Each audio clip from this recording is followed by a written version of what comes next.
Assalamualaikum warahmatullahi wabarakatuh. Kesultanan Siak, sebuah kerajaan Islam yang berdiri di Riau sejak tahun 1723 hingga tahun 1946. Salah satu penguasa maritim terkuat dan diperhitungkan di pesisir timur Sumatera dan semenanjung Malaya, terutama setelah melemahnya Kesultanan Johor. Kesultanan Siak pada awalnya merupakan bagian dari sebuah Kesultanan Johor Riau. Oleh karena itu, hingga tahun 1662, pemerintahan Sultan Johor menempatkan seorang wakilnya di Siak. Interaksinya antara Kesultanan Siak dan Eropa dimulai sejak era Kesultanan Johor. Pada tahun 1641, Sultan Johor mengizinkan VOC untuk berdagang di Malaka.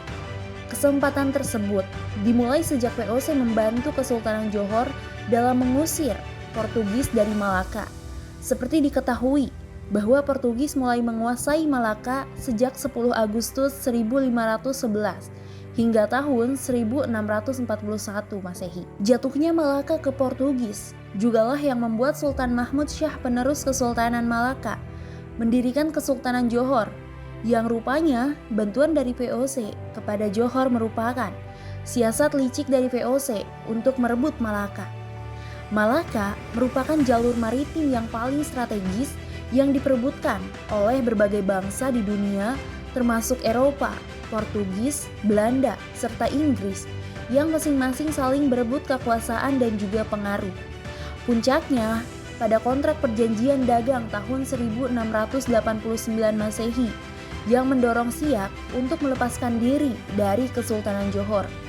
Dalam salah satu aturan yang tidak adil itu ialah pasal tentang bebasnya para pedagang VOC untuk berlayar di wilayah Siak. Secara geografis, Kesultanan Siak berada di daerah 3 aliran sungai yang strategis pada perairan Malaka, yakni Siak, Kampar, dan Kuantan.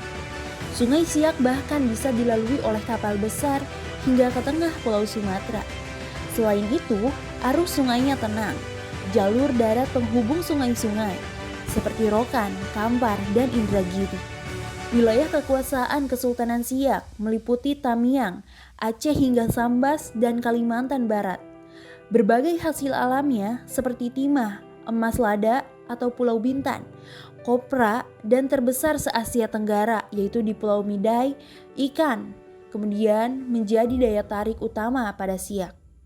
Salah satu wilayah Siak yang berhasil dimonopoli oleh VOC adalah Petapahan yang terletak di aliran sungai Siak. Wilayah ini memiliki komoditas dagang unggulan yang berupa timah dan emas. Kesultanan Siak didirikan oleh Sultan Abdul Jalil Rahmat Syah sejak awal berkuasa yang sangat anti terhadap VOC. Sayangnya, ia wafat sebelum sempat melakukan serangan kepada VOC. Serangan Kesultanan Siak baru terjadi pada masa Sultan Siak kedua, yaitu Sultan Abdul Jalil Muzaffar Syah pada tahun 1746 hingga 1765. Sultan Abdul Jalil Muzaffar atau Raja Buang Asmara berhasil memukul mundur para pasukan VOC dalam Perang Guntung pada tahun 1760 Masehi. Keberhasilannya memicu dendam VOC. Sikap anti-VOC terus diwasiatkan kepada putranya, yaitu Sultan Abdul Jalil Jalaluddin Syah. Ia berpesan pada putranya untuk tidak berkompromi terhadap VOC. Sebelum meninggal, ayahnya berwasiat agar tidak mengadakan kerjasama dengan Belanda atau VOC. Tulis Nur Habasyah dari jurusan Sejarah Universitas Sumatera Utara dalam Kerajaan Siak Sri Indrapura menurut pendekatan pendidikan sejarah.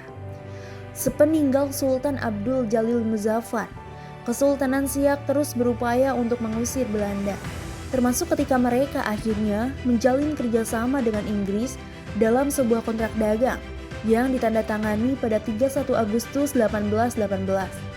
Perjanjian dengan bangsa Barat dilakukan pada masa Sultan Asy-Syaidis Syarif Ali Abdul Jalil Sarifuddin, seorang sultan ke-8 pada Siak yang berkuasa sejak tahun 1810 hingga tahun 1827 melalui wakilnya seorang panglima besar yaitu Tengku Muhammad. Kesepakatan Inggris dan Siak membuat Belanda meradang. Belanda akhirnya melalui gubernurnya yang ada di Malaka, yaitu Kapten de Buys, berusaha untuk mencegah pengaruh Inggris dengan melakukan Perjanjian Siak pada tahun 1822. Kesultanan Siak pun berada di bawah konflik dua antara Inggris dan juga Belanda.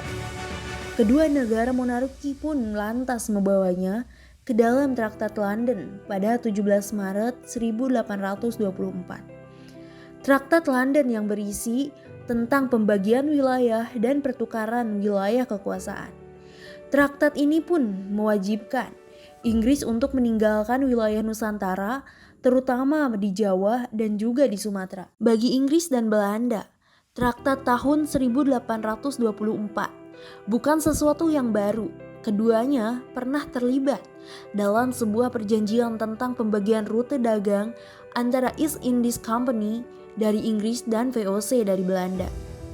Pada 13 Agustus 1814, Traktat London membawa kerugian bagi Kesultanan Siak. Semakin sempitnya wilayah kekuasaannya. Hal inilah yang mendorong terjadinya Traktat Siak pada tahun 1858, tepatnya pada tanggal 1 Februari. Traktat Siak berdampak fatal bagi kedaulatan Kesultanan Siak.